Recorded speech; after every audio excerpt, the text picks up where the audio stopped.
क्या आपने कभी थायराइड प्रोफाइल टेस्ट करवाया है और रिपोर्ट में TSH, T3 और T4 देखकर कंफ्यूज हो गए कि आखिर इसका मतलब क्या है?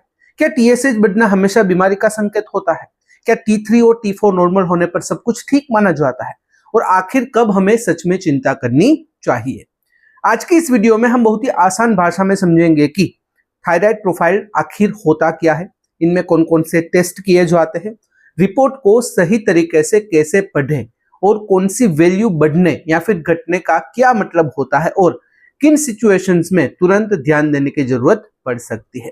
तो आइए बिना देरी किए आज के वीडियो की शुरुआत करते हैं। सबसे पहले समझते हैं कि थायराइड प्रोफाइल टेस्ट क्या है। जब डॉक्टर को यह शक होता है कि थायराइड ग्लैंड सही तरीके से काम नहीं कर रही, तब वह पेशेंट को थायराइड प्रोफाइल टेस्ट करवाने की सलाह देते हैं। यह एक ब्लड टेस्ट होता है जिसका मुख्य उद्देश्य शरीर में थायराइड हार्मोन्स की स्थिति को समझना होता है और यह पता लगाना होता है कि थायराइड ग्लैंड नॉर्मल तरीके से काम कर रही है या नहीं।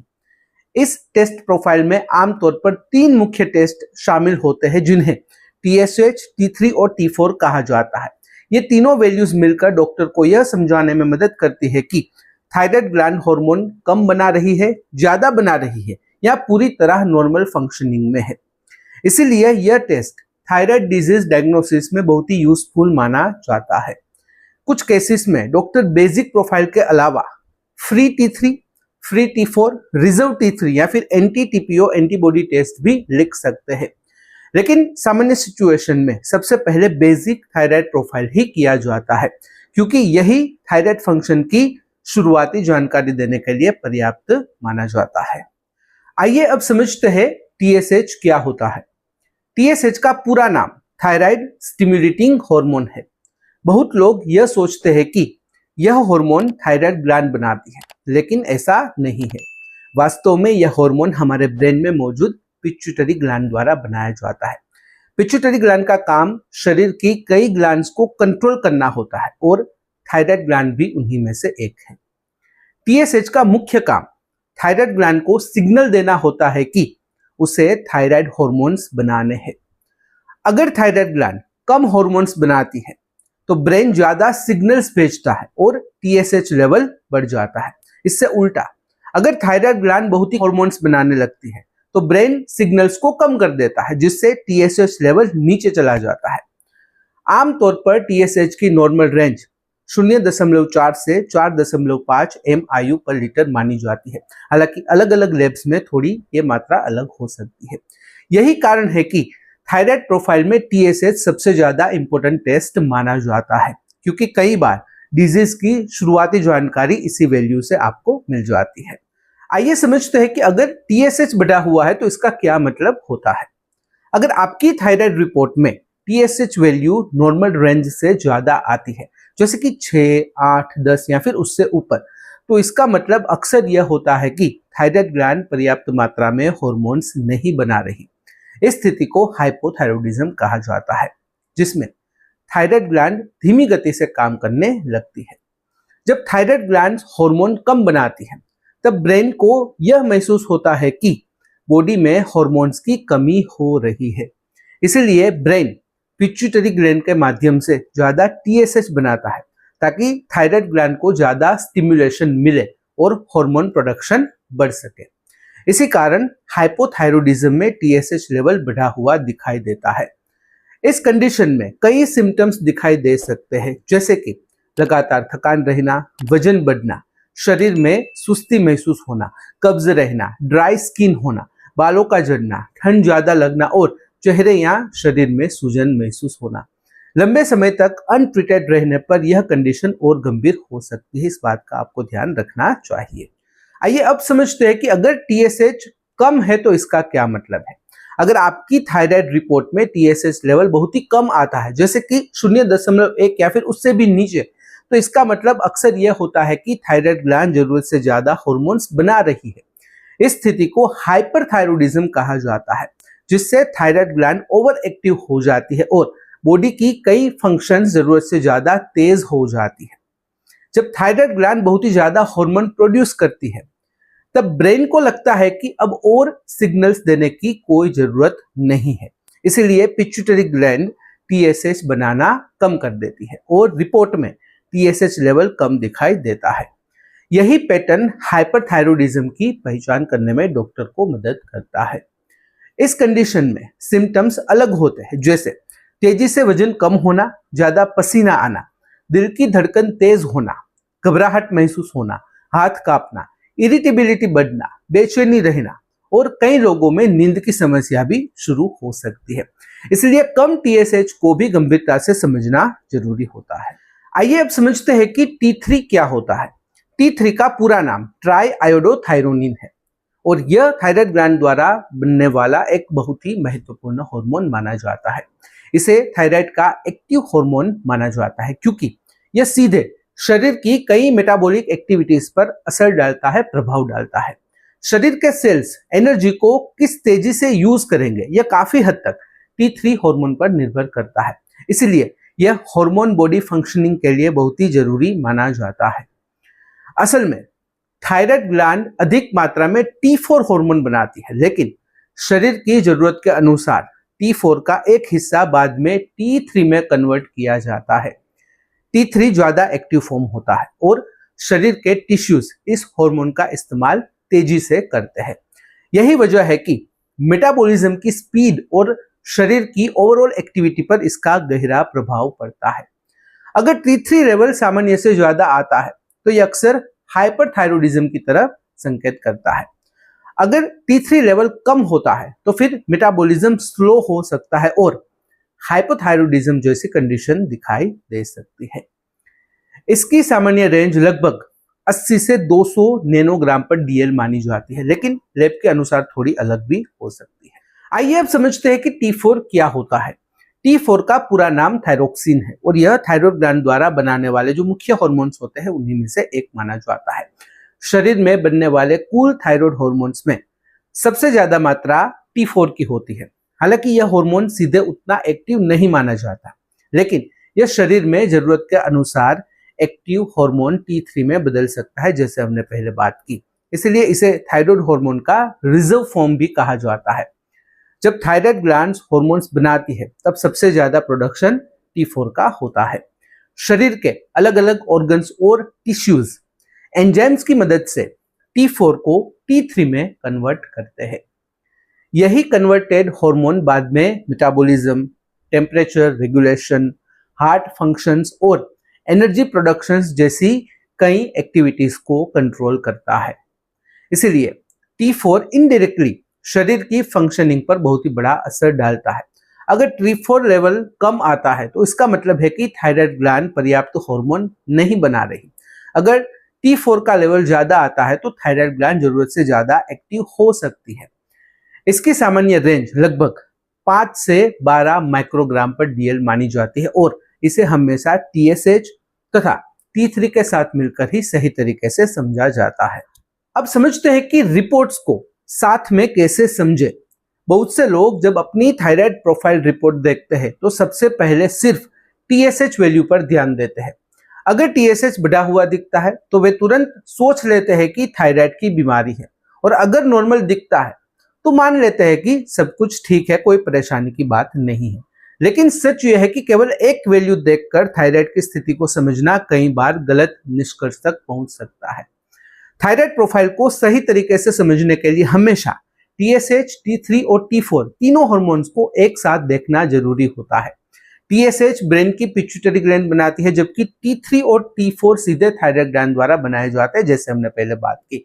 इसलिए तीनों वैल्यूज को आपस में संबंध समझना बहुत ही जरूरी होता है, क्योंकि यही पैटर्न डॉक्टर को बताता है कि समस्या थायराइड ग्लैंड में है या कहीं और। अगर रिपोर्ट में TSH बढ़ा हुआ है और साथ में T3, T4 दोनों कम आए तो इसका मतलब अक्सर होता है कि थायराइड ग्लैंड पर्याप्त हार्मोन नहीं बना पा रही। इस कंडीशन को हाइपोथायरॉयडिज्म कहा जाता है। इस स्थिति में ब्रेन लगातार थायराइड ग्लैंड को ज्यादा सिग्नल भेजता है, इसलिए TSH लेवल बढ़ा हुआ आता है, लेकिन ग्लैंड सही तरीके से रिस्पॉन्स नहीं दे पाती और T3, T4 नीचे चले जाते हैं। अगर रिपोर्ट में TSH बहुत ही कम है और T3, T4 दोनों बढ़े हुए आते हैं तो इसका मतलब हो सकता है कि थायराइड ग्लैंड जरूरत से ज्यादा एक्टिव है और हार्मोन्स जरूरत से ज्यादा बना रही है। इस स्थिति को हाइपरथायरॉयडिज्म कहा जाता है, जैसे हमने पहले बात की थी।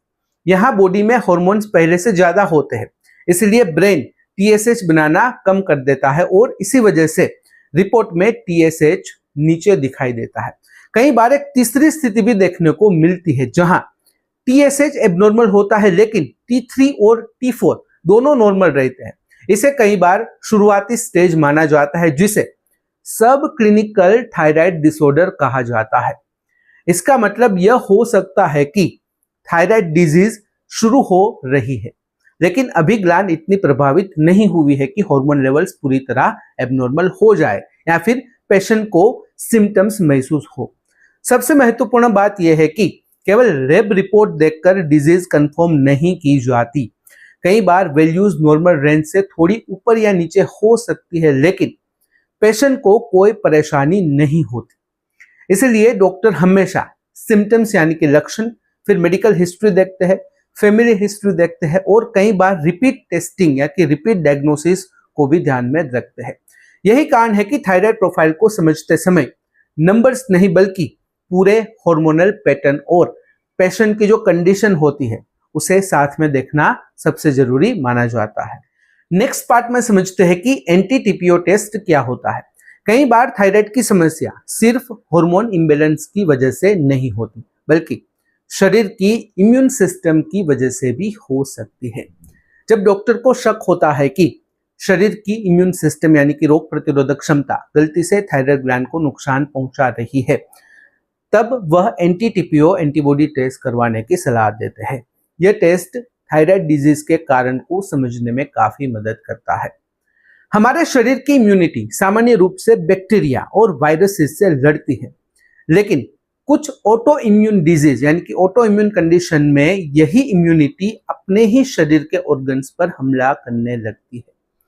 अगर थायराइड ग्लैंड पर ऐसा अटैक होता है, ऐसा हमला होता है, तो फिर एंटी टीपीओ एंटीबॉडीज बढ़ सकती है। इससे धीरे धीरे थायराइड ग्लैंड डैमेज होना शुरू हो सकती है और हार्मोन प्रोडक्शन काफी प्रभावित होते हैं, नेगेटिवली इंपैक्ट होते हैं। यह स्थिति अक्सर हाशिमोटोस थायराइडाइटिस जैसी ऑटो इम्यून थायराइड डिजीज में देखी जाती है। अगर यह टेस्ट बढ़ा हुआ आए तो कई बार लंबे समय तक मॉनिटरिंग और ट्रीटमेंट की जरूरत पड़ सकती है, क्योंकि जो थायराइड ग्लैंड है उसकी जो फंक्शनिंग है समय के साथ और कम हो जाती है। इसीलिए आइए समझते हैं कि कब थायराइड टेस्ट करवाना चाहिए। अगर शरीर में कुछ ऐसे सिम्टम्स बार बार दिखाई दे रहे हैं जो हार्मोनल इम्बैलेंस की तरफ संकेत करते हैं, इशारा करते हैं, तो फिर डॉक्टर थायराइड प्रोफाइल टेस्ट करवाने की सलाह दे सकते हैं। ये जो थायराइड डिसऑर्डर होता है वो काफी कॉमन है और इसके जो लक्षण होते हैं, सिम्टम्स होते हैं, वो इतने सामान्य होते हैं कि लोग इसे अक्सर स्ट्रेस, कमजोरी या फिर सामान्य जो थकान है वो समझकर इग्नोर कर देते हैं। अगर आपको लगातार थकान महसूस हो रही है, आपका वजन अचानक बढ़ गया है या फिर बिना कारण तेजी से कम हो रहा है, बाल जरूरत से ज्यादा झड़ रहे हैं, कमजोर हो गए हैं, बॉडी में कमजोरी रहती है, हमेशा ठंड या गर्मी असामान्य रूप से ज्यादा महसूस होती है, तो यह थायराइड डिसऑर्डर के संकेत हो सकते हैं। ऐसे सिम्टम्स को लंबे समय तक नजरअंदाज नहीं करना चाहिए। महिलाओं में इरेगुलर पीरियड्स, मतलब कि पीरियड्स कभी पहले आते हैं कभी बाद में आते हैं, प्रेगनेंसी की प्लानिंग है, उसकी कोई समस्या है, इनफर्टिलिटी के इश्यूज है, प्रेगनेंसी के दौरान भी थायराइड टेस्टिंग की सलाह जनरली दी जाती है, क्योंकि थायराइड हार्मोन बेबी के डेवलपमेंट और रिप्रोडक्टिव हेल्थ दोनों के लिए काफी महत्वपूर्ण होते हैं। इसलिए सही समय पर टेस्टिंग करवाना फ्यूचर कॉम्प्लिकेशंस को रोकने में मदद कर सकता है। अब एक महत्वपूर्ण सवाल कि क्या हमेशा मेडिसिन लेनी पड़ती है? अगर थायराइड रिपोर्ट एबनॉर्मल आती है तो इसका मतलब हर समय यह नहीं होता कि हर पेशेंट को तुरंत लाइफ लॉन्ग मेडिसिन शुरू करनी पड़ेगी। कई बार थायराइड वैल्यू अस्थायी कारणों से भी बदल सकती है और कुछ समय बाद बिना ट्रीटमेंट के अपने आप नॉर्मल भी हो सकती है। इसलिए सिर्फ एक रिपोर्ट को देखकर ट्रीटमेंट शुरू करना हमेशा सही अप्रोच नहीं माना जाता। कभी कभी स्ट्रेस या फिर रिसेंट इन्फेक्शन हुआ है, प्रेगनेंसी है, डिलीवरी के बाद हार्मोनल चेंजेस या फिर कुछ दूसरी मेडिसिन की साइड इफेक्ट की वजह से भी ये हार्मोनल चेंजेस हो सकते हैं, जिसकी वजह से थायराइड की जो वैल्यूज होती है वो टेम्पररी एबनॉर्मल हो सकती है। इसी कारण डॉक्टर कई बार रिपीट टेस्टिंग करवाते हैं ताकि यह कंफर्म हो सके कि एक्चुअल में थायराइड डिजीज है या फिर कोई टेम्पररी हार्मोन इम्बैलेंस की समस्या है। अगर हाइपोथायरॉयडिज्म कंफर्म हो जाता है तो डॉक्टर अक्सर लिवोथायरोक्सिन प्रिस्क्राइब करते हैं। लेकिन मेडिसिन की डोज क्या होगी, उसका ड्यूरेशन क्या होगा, उसका ट्रीटमेंट प्लान क्या होगा, वो हमेशा पेशेंट की रिपोर्ट और उसकी कंडीशन पर डिपेंड करता है। इसलिए बिना डॉक्टर की सलाह के डायरेक्टली मेडिकल स्टोर पर से मेडिसिन शुरू करना या बंद करना ठीक नहीं माना जाता। जाते जाते एक महत्वपूर्ण बात बताना चाहता हूं जो आपको हमेशा याद रखनी है। थायराइड प्रोफाइल रिपोर्ट को समझते समय सबसे जरूरी बात यह याद रखनी चाहिए कि केवल टीएसएच वैल्यू देखकर फाइनल कंक्लूजन नहीं निकालना चाहिए। बहुत से लोग रिपोर्ट में सिर्फ टीएसएच बढ़ा या फिर कम देखकर घबरा जाते हैं, लेकिन सही डायग्नोसिस तभी किया जाता है जब टीएसएच, T3, T4 तीनों हार्मोन्स को एक साथ इवेल्युएट किया जाए। हर लेबोरेटरी की जो नॉर्मल रेफरेंस रेंज होती है वो थोड़ी अलग अलग हो सकती है, इसलिए इंटरनेट पर या फिर किसी दूसरे की रिपोर्ट की जो रेंज है वो देखकर अपनी रिपोर्ट से तुलना करना सही नहीं है।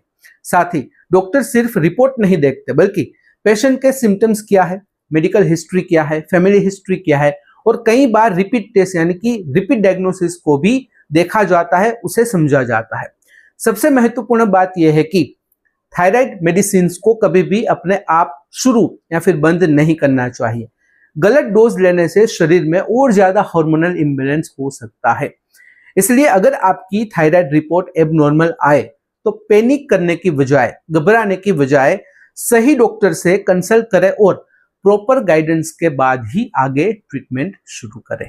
तो यह थी सामान्य जानकारी कि थायराइड प्रोफाइल को किस तरह से समझा जाता है उसके बारे में। अगर इस वीडियो से रिलेटेड कोई भी सवाल है कमेंट में बेझिझक पूछ सकते हो। कमेंट में अगर आप अनकंफर्टेबल हो डायरेक्टली मुझे मेल कर सकते हो qa.hm@gmail.com पर। तो फिलहाल इस वीडियो में बस इतना ही। आज का वीडियो ध्यान से देखने और सुनने के लिए आपका धन्यवाद।